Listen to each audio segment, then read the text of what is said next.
Everybody dies, don't they? Everybody come back, don't they? Isn't that so? You tried to get into the locked room today, didn't you? How do the dead come back, Mother? What's the secret? This is the first time I've ever done a trigger warning for any of the stories on the Classic Ghost Stories podcast. This is His Beautiful Hands by Oscar Cook, and we did Boomerang by Oscar Cook, so you will know that they're fairly grisly, his stories, so there is a graphic horror trigger, but that isn't the main problem. In the story, integral to the story, is an incest theme, and which people may find unpleasant, and integral to the story, there is basically a racist slur. I'll talk more about that after the commentary, but if any of these things are likely to upset you, then don't listen.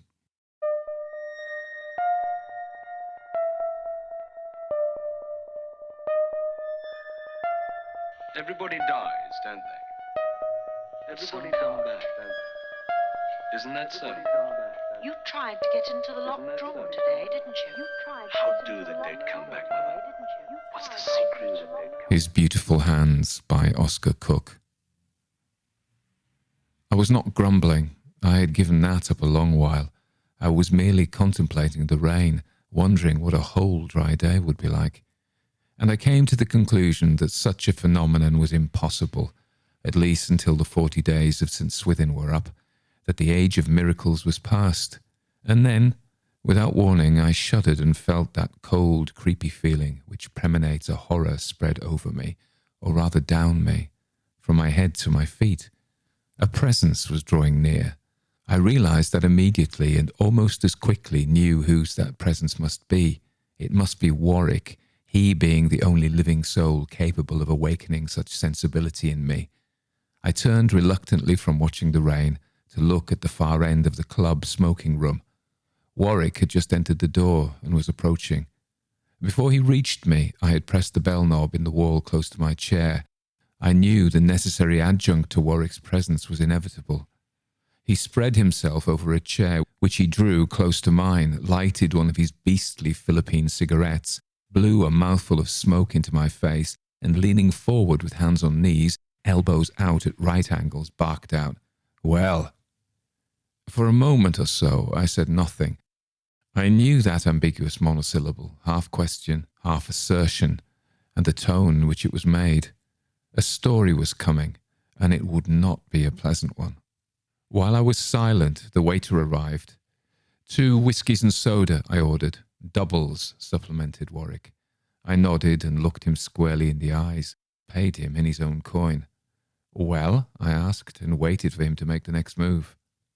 "A yarn," he said succinctly and succulently, "as good as any I've heard for many a day." He chuckled. I continued to face him squarely. "A beastly one," I slowly asserted, "judging from your tone." He nodded, and at that moment the waiter returned. Warwick took his glass, and I took mine. "To his beautiful hands," he toasted. "They've earned me 50 guineas and so saved my bacon for a few days.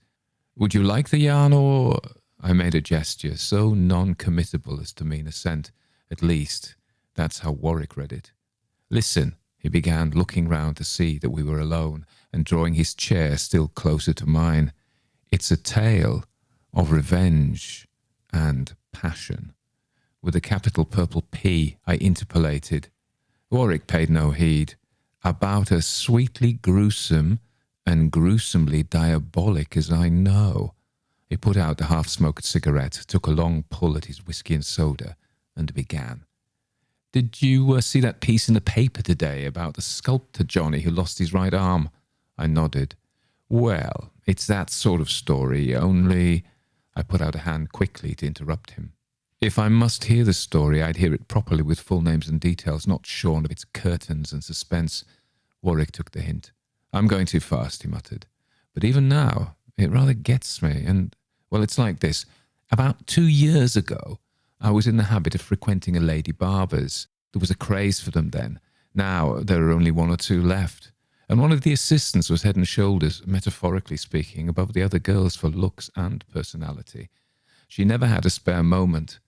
I was one of her regulars, and there was always a fellow, a customer more than twice her age, always hanging around, whom I grew to hate. And he comes into the story? I asked. He is the story, Warwick answered forcefully. He and Paulina and his violin. A musician, I couldn't help saying contemptuously, for rightly or wrongly, instrumentalists are my bête noire. Warwick grunted annoyance at my interruption and continued. Well, he was dead nuts on Paulina, and she, to my disgust, played up to him. Or so it seemed. He was always bringing her presents, giving her tickets for his concerts, taking her out of evenings, and generally going the whole hog. Something in his tone and in the choice and emphasis of his last expression seemed to convey a deeper meaning than just the words. You mean? I asked, and then broke off, for I hate talking lightly of a woman, even an unknown one. Warwick has no such scruples. Exactly, he replied. She went to be his keep, although she stayed on at the shop. But of course this establishment was not set up all at once. It evolved, so to speak, out of what appeared quite natural, though unfortunate, circumstances. Warwick paused to take another drink. And the situation annoyed you, I asked. You felt aggrieved, slighted. He nodded. In a way, yes. I'm no saint. And I'm a bachelor, and Paulina was... Was? I queried quickly. For a moment he made no answer. Then, indifferent churchman though he is, he crossed himself. She's dead, he said flatly. Died in childbed 10 days ago. I went to the funeral, a double one, hers and the child's. Thank God it died, that they both died, he added with a sudden fervour, and then slumped back into the chair and relapsed into a silence as inexplicable as his sudden change from ghoulishly journalistic delight. I waited. This new mood intrigued me, and I sensed tragedy more real and personal than Warwick had meant to lay bare. It was obvious that he needed a safety valve. Sorry for that display, he said, when presently he pulled himself up in his chair and smiled. It shan't occur again. But I loved her, in spite of the fact that 5 generations ago a coloured strain got introduced to the family. It was that, of course, which... but I go too fast. I offered him a cigarette. A story is easier to follow, I suggested, if it begins at the beginning and not halfway through. So far, all you've really told me is that there's a musician and Paulina and his violin, and you mentioned one more thing, or rather 2, his beautiful hands. How do they come in? Warwick laughed, an ungodly sound. They don't, he said at length. They don't. That's the cream of the story, the point of the... He started to laugh again and pulled up short. I'm off colour tonight, he muttered, but it's like this. This Mr. A, we'll call him that, was a celebrated violinist, and apart from realising the value of his hands, he was inordinately vain of them. They were his passion, but I couldn't stand them. They weren't a man's hands, and they weren't a woman's. They were ethereal, I suggested. Warwick's hand suddenly gripped my arm tightly, and his face came close to mine. The very word, he said, ethereal. And it was one of Paulina's jobs to take care of them, tend them, worship them. For that is what he demanded of her, worship of his hands. I nodded. She was a wonderful manicurist with a cool, soothing touch that somehow seemed to linger on your fingers long after the treatment was over and urge you back to her, till you were conscious of a semi-physical, semi-spiritual longing. All of us customers experienced that feeling, and the curious thing is that it wasn't sexual or sensuous, but just caressing. Warwick paused and looked at me with, for him, a curiously appealing glance, as much to say, You do understand, don't you? I nodded. The touch of the East, I said gently. I suppose your Paulina had Javanese blood. Warwick smiled his thanks. You're right, he went on. And it was really on account of that taint that the trouble arose. They're revengeful, the Javanese. They never forget an injury to themselves or to those they love, though they're all fire. And Paulina was passionate. They're capable of slow smouldering like a station waiting room fire. Again, Warwick paused, and I began to think we never should get to the story. I looked at my watch. The time was 6:30 p.m. In a quarter of an hour I should have to go and dress. I was dining out. I leant across to him. So far, I said, you've really told me little, hardly enough to make me even a trifle curious. Of course, if you'd rather not, I respect your wish. On the other hand, that was enough. I had touched him on the journalistic raw. Wait, he almost barked at me. Wait. It's a short story, but, well, one day, just a year ago, Mr. A came into the establishment with the little finger of his left hand bound up. Of course, Paulina had to be in attendance. I'd just been finished and stayed on to have a cup of tea. Naturally, I couldn't help hearing their conversation, mostly about the finger. The nail had become discoloured, and all round the cuticle was puffy and sore. Mr. A could hardly bear to let Paulina touch it, yet he longed for the caress of her massage. She suggested a doctor, but he wouldn't hear of that. She and she only must look after his hands. We could all understand that in general, but not in this case when medical advice was sorely and obviously needed. He was adamant, infatuated beyond belief. A week later, he was back. The finger was worse, much worse, and the third finger was beginning to become affected. And was he still adamant? I couldn't help putting the question, for I was rapidly beginning to put two and two together and making four. Yes, and so it went on till all the fingers of both hands were in various stages of affectedness. It was horrible, I say, bloody. Day after day he would come in with his filthy bandaged hands, undo his bandages, expose his rotting fingers, and talk about them till we customers and the other girls were utterly sick. You had your remedy, I interrupted, even if the girls hadn't. Warwick looked at me pityingly. That's just what we hadn't got. He spoke in a most matter-of-fact way. Something held us, drew us. Of course, the proprietress was doing a roaring trade, but we didn't care. We sensed something. What? We didn't know. But we meant to be in at the death. And Paulina was her usual sweet self, controlled, gentle, amusing, sympathetic, efficient. Without a flinch, at least an outward blench, she attended to the ghastly sights, passed from Mr. A, to whom she was all kindness, to other customers. So matters went on, till one day, just after Mr. A had gone out, one of the girls was crossing the room and slipped on something on the floor. It rolled under her feet. She thought it was a pencil and stooped to pick it up. Then an awful scream ran through the room, and she fell down in a faint. We rushed to her. By her side, where it had fallen from her grasp, was the middle, rotting finger of a man's hand. Severed? I gasped, gripped at last. Warwick shook his head. For a moment or so, he couldn't speak. No, he managed at last. No, it had just rotted off, and the stink as one touched it was enough to... He put his hand to his nose and shivered all over. By a freak of the weather, the rain had ceased, and the evening light flooded through the smoking room window. It brought us back to normal. Warwick shook himself.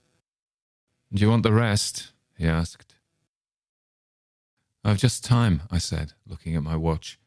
Warwick drained his glass. We picked up the girl and carried her out, leaving for the moment only Paulina in the room. I was the first to return. As I entered, she quickly put her hands behind her back, but she hadn't been quick enough, for I distinctly saw that she was holding the rotting finger. I went up to her and put a hand on her shoulder, horror-struck though I was. "Paulina," I cried, "tell me truly, in spite of, you love him?" Her immediate answer was to laugh hysterically. Then she held out her hand, on which lay the filthy rotting finger. "Could you love that?" she asked. I couldn't answer, but my whole face expressed volumes. "Then why insult me?" She spoke very bitterly. "That's what I think of him, and all men, fit for the scrap heap." And as she spoke, she carelessly flung the horror into the waste-paper basket. It fell with hardly any thud, but the fall sent up a cloud of stenchful vapour. Paulina seemed not to notice it. "I only wish," she began, then stopped as the others came back. That was the beginning of the end. Paulina gave notice, the proprietress would not dissuade her, and consequently Mr. A gave up coming. The last time he came, he showed us both hands, devoid of fingers and thumbs, and all the time he raved of Paulina. "And you kept up with her, married her. The dead child was yours?" I put the question very gently. Warwick spread out his hands. "You'd think so," he said, a trifle grimly, "and it should be so according to the best novels. But you'd be wrong. No, I lost sight of her too, till just before the end. She sent for me and told me all. In confidence, he shook his head. Not necessarily, but I must get it off my chest, and I'd like you to know. Can't you guess? I didn't try, and he went on. Mr. A was her father. 18 years before, he had seduced and left her mother. There's no need to say more. This was Paulina's revenge. She'd nursed it for years. Remember her Javanese strain? You mean, I gasped in spite of myself. Exactly. She used a native poison, a secret from her ancestors on that side, now dead with her. She planned the whole thing. And to help her attract him and the others, myself included, she doped our tea and coffee with a filthy, horrible concoction brewed from... No, I can't even mention that to you. The rain was falling again. Gloom once more pervaded the room. My thoughts jumped to the funeral. And the baby, I asked, was Mr. A's too? Warwick answered with a return to his ghoulishly journalistic appreciation of a dramatic point. Paulina didn't get up early enough, as the saying is, quite to get the top side of him. Just before she decided to apply the poison trick through his nails, he'd got her drunk one night and, well, you can guess the rest. That settled the matter of her living with him. Talk of poetic justice. Ye gods, I've never heard of such a case. Him with rotting fingers dying by inches. There's no cure. The poison's in his blood. Paulina as good as a murderess lying in childbed and her baby stillborn. Born with no fingers, nor toes, hardly hands and feet. Just red, puffy lumps of flesh, not even webbed. He pulled out a cigarette case, lighted a cigarette and put the case back. And I'll have another whiskey and soda, double. And then I'll toddle along to the dogs.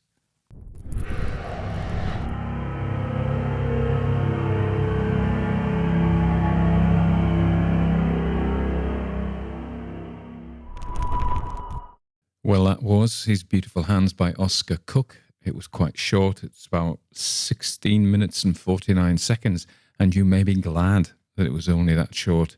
So I said at the beginning this was the first time I'd ever done a trigger warning, and you probably know why now, if you did listen to it. So this is the second of his stories we've done. You may remember Boomerang. I won't spoil it if you haven't, but it's pretty equally as repulsive, I'd say, but without the incest and major racism. So His Beautiful Hands. The reason I did it was that it's consistently rated as one of the most scary horror stories. And in fact, it is a horror story rather than a ghost story. There's nothing supernatural in this story at all. It's just vile, isn't it? So it's a horror story, really. And it was in the first Pan book of horror stories. If you read the biography, you'll see that it was published by his wife in one of the anthologies that they did when they had a publishing company, which was called In the Night or something. Yeah, 1931. And then it was released again in 1937 in another anthology, which is very hard to get. These are both out of print. The Pan Book of Horror Stories, Volume 1, is about £777. So it is pretty expensive. So there you go. Let's plow into this. I got hold of it. I have my ways. You can't buy it on Amazon, but I have my ways. It's not on Gutenberg. Yes, I have my ways, but I know where to get hold of a copy. So anyway, so he deliberately sets out to shock us clearly. You can imagine this in 1931 being really very shocking. First of all, the goriness of it. We, in a sense of, as moderns, depends when you're listening to this, but we think of ourselves as moderns, and we're used to things like the saw and the human caterpillar, and I've never actually seen those because they're not my cup of tea. This kind of horror really totally isn't my cup of tea, and you probably know I prefer the clever Edwardian Edith Wharton type stories, E.F. Benson and stuff. But, here we are. It is what it is. But we've seen a lot of things like that. I did see Midsummer. I don't know if you've seen that one. And there's a gory bit in that one. The two old members of the community go to the top of the cliff and then go to the bottom of the cliff, and that's fairly gruesome. So, but I think we've actually got used to that, the real horribleness of the anatomical horror. Then there's the incest. Okay, it's almost like he sat down and thought, like with the other one, how can I be really, gratuitous? How can I make this even more vile?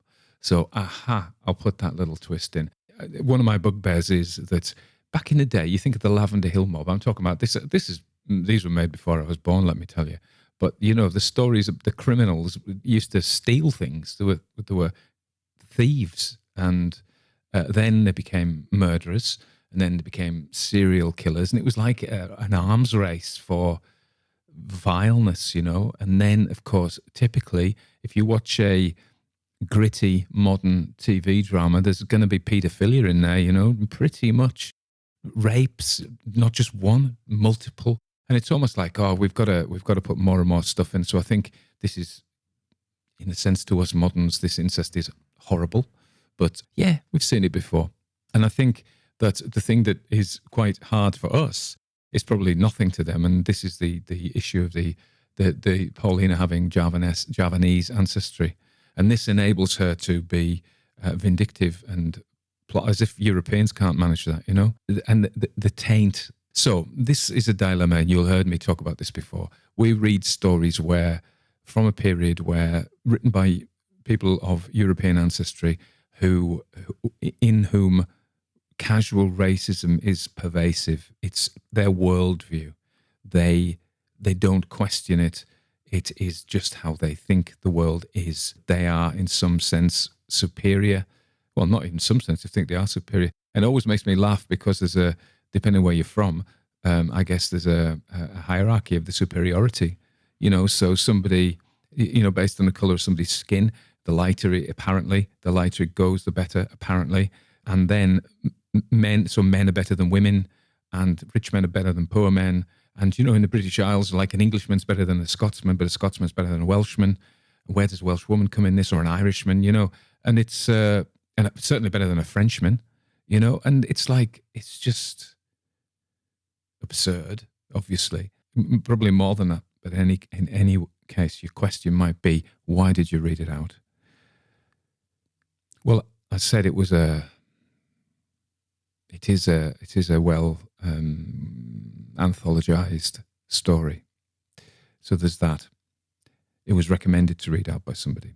And in a sense, if we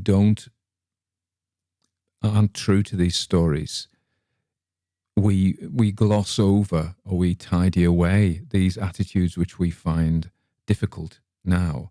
It's as if they didn't have them. And I think that is problematic if we pretend that the people in 1920 in a British Empire club in Singapore, where certainly if you were Indian or Chinese or anything really, you wouldn't have been allowed in. Or a woman, actually, probably. You wouldn't have been allowed in, So if we pretend these things didn't happen, then we're being dishonest. So that's one reason two reasons for keeping it. Now, you may argue hypocrisy, because there are a couple of times which I have stories which I won't read out, and one is The Wendigo by Algernon and Blackwood, and it's a good horror story, well thought of horror story, and also the Hume Nesbitt's The Land of the Hibiscus Blossom. And the issue there is that not that their racism is intended to offend people. It absolutely isn't. It's just, as I said, it's just the way they looked at things. They would be quite astonished if anybody was offended. I think if we were to be able to go back then, it would be seen as an extraordinary thing, because this is just the way things are to people of their background. I'm not saying it makes it right, okay? With those two stories, it's just so much of it. It's just like every page, and it's just like, whoa. It just makes it hard going to get through. So that would be my reason for choosing not to read those ones out. And I suppose if I had a story where the issue of race was meant to be deliberately violent, in a sense of inciting hatred, I wouldn't do that either. Not that I've come across many like that, to be fair. In fact, I can't think of any of the stories themselves. It's just more like this casual stuff. And I realise these are up for debate. Okay. Anyway, so we could go on and on and on and on. And I don't really want to turn this into this kind of podcast. I really don't. But at the same time, we live in a world where you can't ignore that. Okay. I mean, me, going back to my horrible incest-ridden paedophilic detective stories, I like Miss Marple's. I saw The Dig on Netflix recently, which I don't know if you've seen, but that's just a lovely, lovely film. That's the kind of film I like. Lovely. But valid as well, talking about people and things. I don't know if you've ever seen the Detectorists, which is a BBC series, and that is lovely and gentle as well. That's what I like. Anyway, just a quick recap on Oscar Cook. He was born Richard Martin Oscar Cook in London, 1888, died in London, 1952. His father owned an athletic goods company, and they were fairly well off. He was brought up in Broxbourne, just outside London, and his first job was as a clerk there. But very shortly afterwards, he went to make his fortune in a rubber plantation in Borneo, and this was what young men of his generation did, become tea planters and rubber planters in the East. He didn't get on well as a in the plantation. He was sacked, but then he got a job in the British Colonial Service and was what they call a district officer in the Colonial Service. Again, that's massively problematic these days. Got married in 1924, got divorced in 1938, returned to England, wrote a very best-selling autobiography of his time in Borneo, and then wrote a lot of supernatural stories. And the series that I was talking about him and his wife produced was Not at Night. So his beautiful hands. Here we have, this is the same thing if you read Boomerang. What you've got is there's the urbane Englishman in his club smoking in the Far East. And this guy portrays himself very much like in Boomerang as this kind of liberal sort of fellow. And he blames Warwick. And so Warwick is allowed to tell these gruesome stories, which he, of course, because I think he makes a comment about women. He said, I would never talk lightly of a woman, blah, blah, blah, but Warwick would. So he kind of excuses himself and gives it all to Warwick. And Warwick doesn't let him down. Warwick has oodles of these revolting stories, which he warns us are going to be revolting, to be fair to him, and keeps on with it. I mean, in terms of structure, it's quite a short story. There are twists. There's about at least 3 twists in it, which is pretty good. If you get 1 in, that's good, but 2 is very good. 3, so the guy's fingers drop off. Ideal punishment for a violinist. And we twist it, and it was her that poisoned him. We didn't expect that. Then it turns out to be his daughter. We didn't expect that. Then she has a child, and we didn't expect that. And the child is deformed, and I didn't expect that, but maybe I'm naive. So I think there's 3 twists, and it's always good to get a twist. If you want to read The Master of Short Stories, read some O. Henry. He was good at that. I liked things I did like. It's nicely written. It flows, and it's easy to read. And I particularly like the conversational style. I like reading that because when you narrate that, you can pretend you're an actor, and somebody may hear me and go, "Oh, Tony, do you want to be an actor?" But I don't know if I do, really, to be fair. Can't be bothered. So next week, I'm going to do some Poe. We've got requests in for Poe and Lovecraft, probably, and M.R. James, but probably those 3 will always get requests in. There's something weird happening on my YouTube channel. I started one and I thought, well, what I'll do is I'll put the podcasts up, but nobody used to watch it. In fact, like 2 years nearly went by and nobody looked at it. And then suddenly, poof, there's tons of people subscribing. And I think that must be something to do with YouTube's algorithm. People watch it, they like it, it shows it to more people. So I don't know. I don't know what the benefit of that is for me, really, but there we are. The other thing to say is, I was saying last week that I got the week before, because I'm doing these bi-weekly now. Bi-weekly? I was mixed up between biannual and biennial. Anyway, let's not go into that. I do know the difference. Yeah, I got a commission. That was Lady Ferry, and then on the back of that, I got another commission. But this was like a private commission, so I'm not actually mentioning the person because he hasn't given me overt permission to do so. And that was to do one of his stories, which I really enjoyed. Again, I thought that was a really nicely constructed story, but I think he's going to use it for his own publicity purposes. So if you want to commission me to read one of your own stories, or if you want to actually, pick a story for the podcast and willing to donate that to the grateful public, then that's cool as well. Music by the Heartwood Institute, that starts off, they've got a new album out called The Witchcraft Murders, and also by the Hair and the Moon, and they've got a new album out. They've got actually 2. Gray Malkin, who does it very well, they both are. Both Jonathan, who runs Heartwood, and Gray Malkin, who runs the Hair and the Moon, are very prolific. Gray Malkin's one that I've got is The Widow's Weeds. That's good. We also feature music by Michael Romeo, who is an Australian guy from Newcastle, I think. Not our Newcastle, not Newcastle, but Newcastle. That was a poor one, I'm sorry.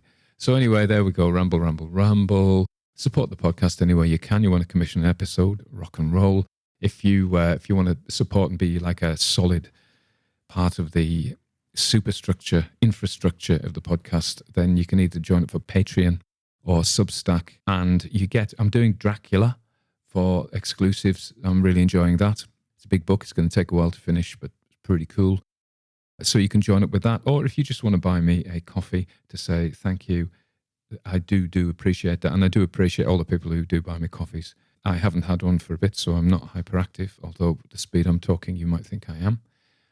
Okay, that's it. I think my last book out is called Horror Stories for Halloween. No, More Christmas Ghost Stories. That did really well, actually. And there's one coming out now called Haunted Castles, and I've reworked a number of old stories there. I've reworked one that was called Gothica, which is set in an Austrian Schloss. It's got the Gothic, these stories, Haunted Castles.